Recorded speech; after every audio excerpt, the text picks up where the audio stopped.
बढ़ती आबादी और कंक्रीट के फैलते जंगलों के कारण आए दिन कृषि योग्य भूमि का अभाव हो रहा है। तभी तो ज़्यादातर किसान भाइयों के पास कृषि योग्य ज़मीन की कमी होती है। जी हाँ, और यही कारण है कि हमारे कई किसान भाई शहरों की ओर रुख कर रहे हैं। तो किसान भाइयों, अगर आप खेती में लगने वाली अधिक लागत और कम मुनाफे से तंग आ चुके हैं, तो फिर आपको खेती से तौबा करने की ज़रूरत नहीं है।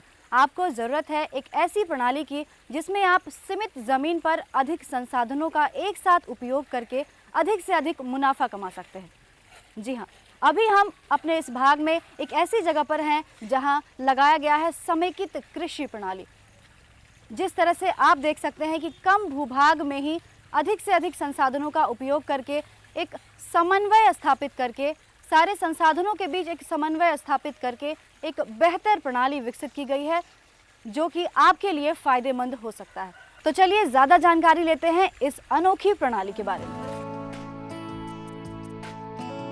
बिहार जैसे कृषि प्रधान राज्य में जहां के 96% किसान भाइयों के पास तकरीबन 2 हेक्टेयर से भी कम जमीन है, ऐसे में किसान भाइयों के पास घटती प्रति परिवार सीमित भूमि, प्राकृतिक संसाधनों की कमी और बढ़ती महंगाई के इस दौर में अपनी सारी जरूरतों को पूरा करने के लिए अच्छी कमाई हासिल करना एक बड़ी चुनौती बन गई है।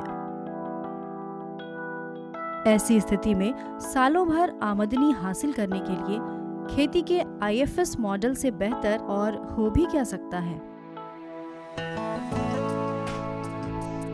समेकित कृषि प्रणाली प्राकृतिक संसाधनों को बचाए रखते हुए अन्य खेती प्रणालियों से ज्यादा आमदनी हासिल करने का एक जरिया है। ये कृषि प्रणाली सबसे पहले किसान के पास उपलब्ध जल, जमीन, श्रम, ऊर्जा और पूंजी का सही तरीके से आकलन करती है और फिर किसान भाइयों की आर्थिक और सामाजिक पहलुओं को ध्यान में रखते हुए उन्हें आमदनी का अवसर देती है। या फिर यूं कहें कि अपनी जरूरतों को पूरा करने के लिए खेती के कई घटकों जैसे फसल, बागवानी, पशुपालन, कुक्कुट पालन, मत्स्य पालन आदि को सीमित क्षेत्र में एक साथ करने की प्रक्रिया को समेकित कृषि प्रणाली या IFS मॉडल कहा जाता है।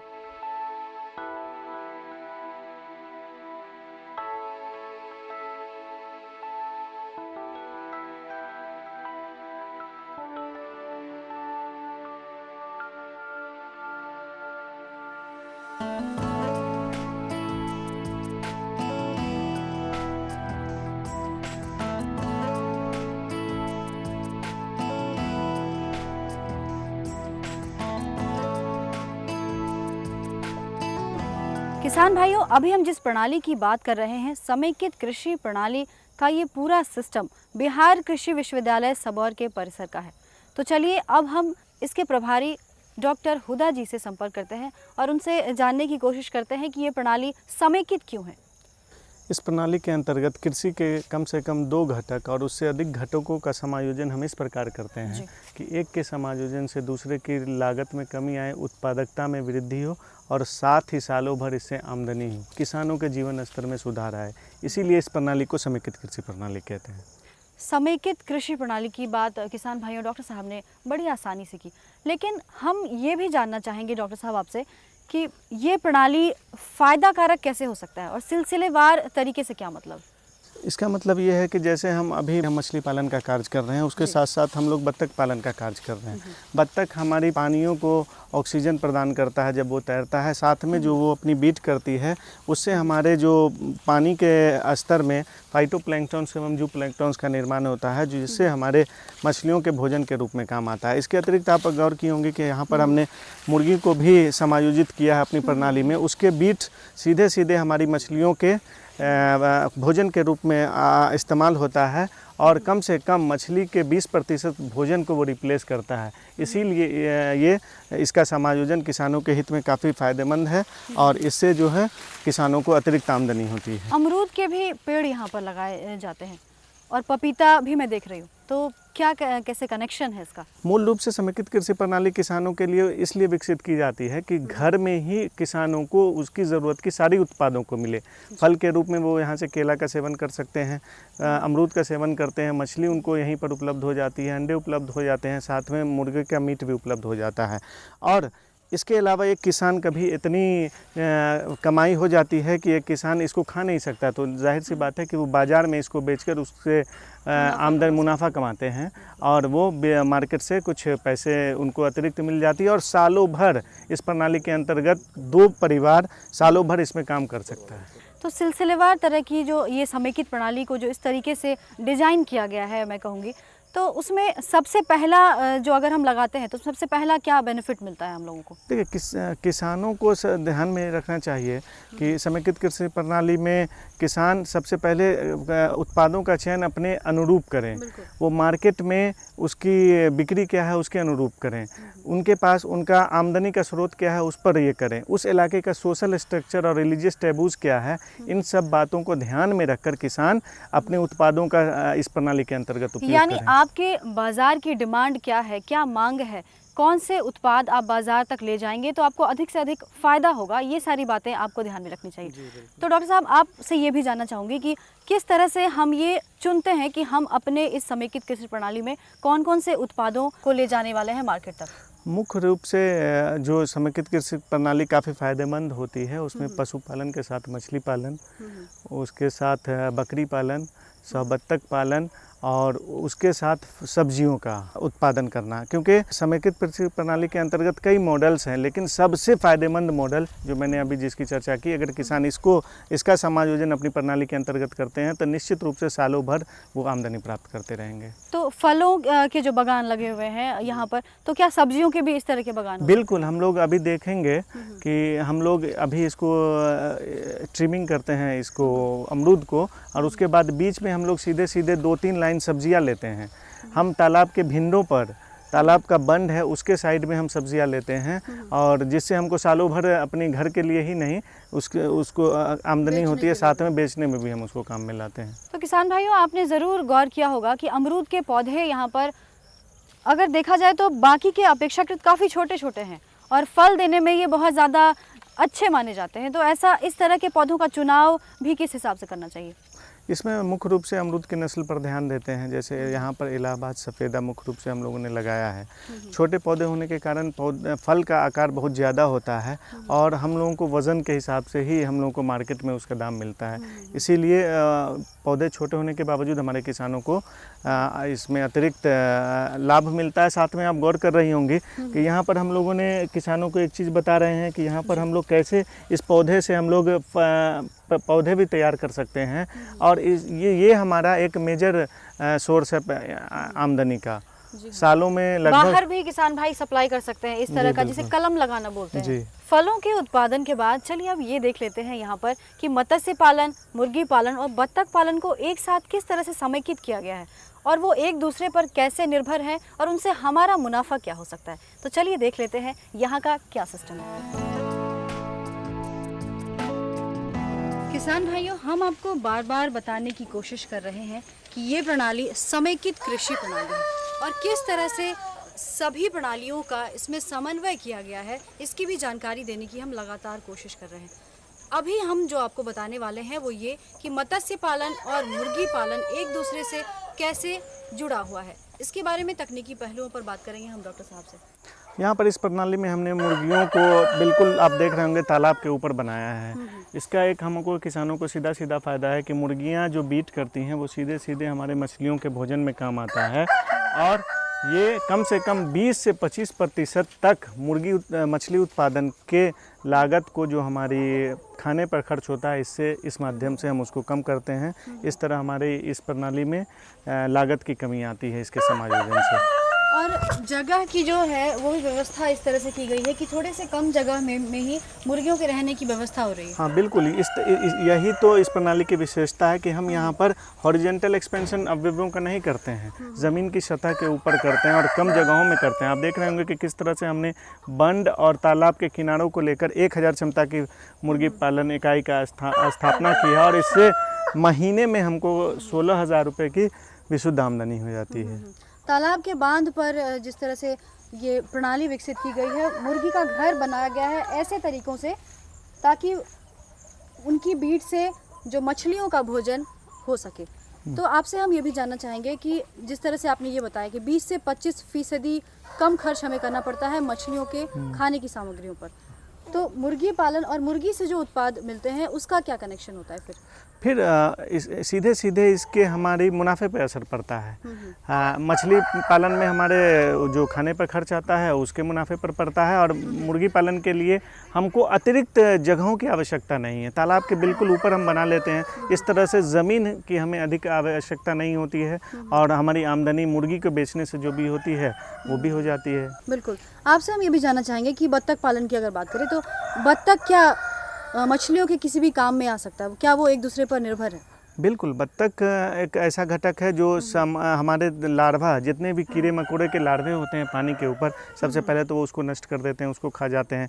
द्वितीय, वो हमारे पानी को एरेट करते हैं, जिससे हमारी ऑक्सीजन की उपलब्धता हमारी मछलियों को ज़्यादा मिलती है। उसके अलावा वो जो बीट करते हैं वो हमारी मछलियों के खाने और साथ में पानी के अंदर जो फाइटोप्लैंक्टन्स है, जो प्लैंक्टन्स है, उसके बढ़ाने में मदद करते हैं, जो हमारी मछलियों का भोजन है। चलिए हम उस तरफ चलते हैं और देखते हैं कि इस प्रणाली में और कौन कौन सी चीज़ें हैं जो यहाँ पर देखने लायक है, और क्या कुछ हम आपको बता सकते हैं इस प्रणाली के बारे में। किसान भाइयों, हम आपको बता दें कि बिहार कृषि विश्वविद्यालय के परिसर में ये प्रणाली जो विकसित की गई है, ये प्रणाली लगाई गई है, काफ़ी बेहतरीन तरीके का एक मॉडल है जिसे बिहार के किसान भाई आसानी से अडॉप्ट कर सकते हैं, ले सकते हैं, और उसके बाद बेहतर कमाई हासिल कर सकते हैं। जिस तरह से यहाँ पर कम जगहों का सही तरीके से समन्वय किया गया है, फसल की बात करें, पशुओं की बात करें, या फिर हम बात करें सब्जियों की या फलों की, तो सारी चीज़ों को एक तरीके से जोड़ करके और बेहतर उत्पादन देने वाले पौधों को, पेड़ों को लगाया गया है।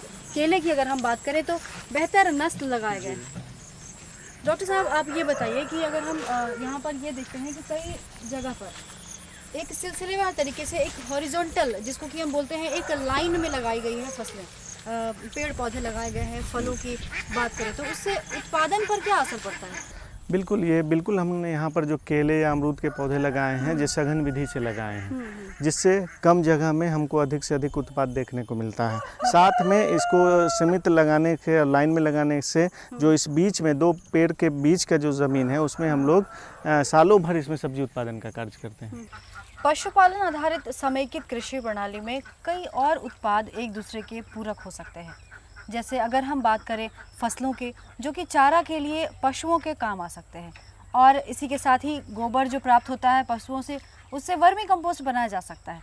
तो चलिए डॉक्टर साहब से जान लेते हैं कि वो इस तरह के जो उत्पाद होते हैं पशुओं की अगर हम बात करें और फिर बतख की बात करें, तो ये सारी चीज़ें एक दूसरे से कैसे जुड़ी हुई रहती हैं? यहाँ आप देख रहे होंगे कि पशुपालन के लिए हम लोग इसी प्रणाली के अंतर्गत हम लोग चारा का प्रबंधन भी कार्य करते हैं। ये चारा हमारे पशुओं के लिए यहाँ उपलब्ध हो जाता है, पशुएं उसे खाती है। साथ में वो यहाँ पर हमको उससे जो हमारे जो उत्पाद गोबर के रूप में मिलते हैं, उसको हम लोग यहाँ पर वर्मी कंपोस्ट इकाई के रूप में हम लोग वर्मी कंपोस्ट का निर्माण करते हैं। इसके लिए हमें अतिरिक्त कहीं से न गोबर खरीदने की आवश्यकता होती है और न ही हमें कहीं से कुछ खर्च की आवश्यकता होती है। यहाँ आप देख रहे होंगे कि जो केंचुए कितनी आसानी से हमारे न सिर्फ गोबर बल्कि हमारे जहाँ पर कृषि के और भी अन्य बेस्ट प्रोडक्ट्स हैं उसको हम लोग इसमें उत्पादित करते हैं, और इसमें यहाँ पर केंचुए द्वारा उसको 65 से 70 दिनों के अंदर इसे पूर्णतः खाद में बदल दिया जाता है। उसके अलावा ये खाद हमें हमारे समेकित कृषि प्रणाली अंतर्गत जो अन्य जैसे केले का है, अमरूद का पेड़ है, पपीते का पेड़ है, उसमें हम उसका उपयोग करते हैं। और साथ साथ ही जो गोबर हमें बचते हैं इन तालाबों में मछलियों के लिए हम फाइटोप्लैंक्टन्स, जो प्लैंक्टन्स के डेवलपमेंट में वो बहुत ही हमें काम आता है। साथ में हमारी पानी की भी वो शुद्धता को बनाए रखता है। आप वहाँ देख रही होंगे कि जैसे वहाँ बकरी पालन इकाई है, वहाँ जो आप देख रही हैं वो हमारे जितने भी बकरियों के वेस्ट प्रोडक्ट हैं वो वहाँ से निकलते हैं और इस नाली के द्वारा वहाँ गिरते हैं। तो ये नाली जी बनी बिल्कुल, हुई है। ये भी हमारे फाइटोप्लैंक्टन्स और जूप्लैंक्टन्स को बनाने में मदद करते हैं। और साथ में जो उसकी भिनारी होती है बकरियों की, वो भी यहाँ पर हम मछलियों को देते हैं, जो चारे के खाकर और जो हमारे फीड कॉस्ट को, मछलियों के प्रोडक्शन को कम करती हैं। अच्छा अच्छा, यानी सभी घटकों के बारे में जानकारी लेने के बाद चलिए अब ये जान लिया जाए कि ये सभी घटक एक दूसरे के पूरक कैसे होते हैं। पशुधन आधारित इस समेकित कृषि प्रणाली में ये सारे घटक एक दूसरे के पूरक कैसे होते हैं, ये बात समझने वाली है। किसान भाइयों, इस प्रणाली में सबसे पहले तो तालाब या पोखर का इंतजाम हो जाना जरूरी होता है, या फिर कोई भी बेकार पड़ी निचली जमीन जहां पानी जमा रहता हो, आप उसे भी तालाब के रूप में उपयोग में ला सकते हैं। तालाब होगा तो सिंचाई के लिए आपको कहीं भटकने की जरूरत नहीं पड़ेगी और साथ ही इस तालाब में मछली पालन भी आसानी से किया जा सकता है। अब खेतीबाड़ी के अवशेष जैसे धान की भूसी या खल्ली मछलियों के खाने के लिए तालाब में डाली जा सकती है। इसके अलावा अन्य घटक जैसे पशुपालन, कुक्कुट पालन से प्राप्त जैविक खाद भी तालाब में डाले जा सकते हैं। इससे फायदा ये होगा कि तालाब के अंदर जलीय पौधे खूब बढ़ेंगे और इस तरह मछलियों के चारे का इंतजाम भी हो जाएगा। इस प्रणाली में अब बात करेंगे बत्तख पालन की। तो किसान भाइयों, समेकित कृषि प्रणाली में बत्तख पालन से एक तो आपके तालाब का पानी स्वच्छ बना रहता है और दूसरी अच्छी बात ये कि ये बत्तख आपकी मछलियों के लिए आहार भी देते हैं। अब इस मामले में मुर्गियां भी मछलियों का सहयोग करती हैं। जी हाँ, मुर्गियों के बीज से मछलियों के लिए मुफ्त का आहार मिल जाता है। किसान भाइयों, इसके साथ साथ मुर्गी पालन से आप अतिरिक्त आय कैसे पा सकते हैं, ये तो आप बखूबी जानते हैं। मुर्गियों से मिलने वाले उत्पाद को बेचकर आप लगातार आमदनी हासिल कर सकते हैं। आइए अब जरा दूसरे पहलुओं पर गौर करते हैं। फसल उत्पादन से हमें दो फायदे होते हैं। पहला ये कि हमें अनाज प्राप्त होता है, दूसरा फायदा ये कि हमें अपने पशुओं के चारा प्रबंधन के लिए कहीं और जाने की जरूरत नहीं पड़ती।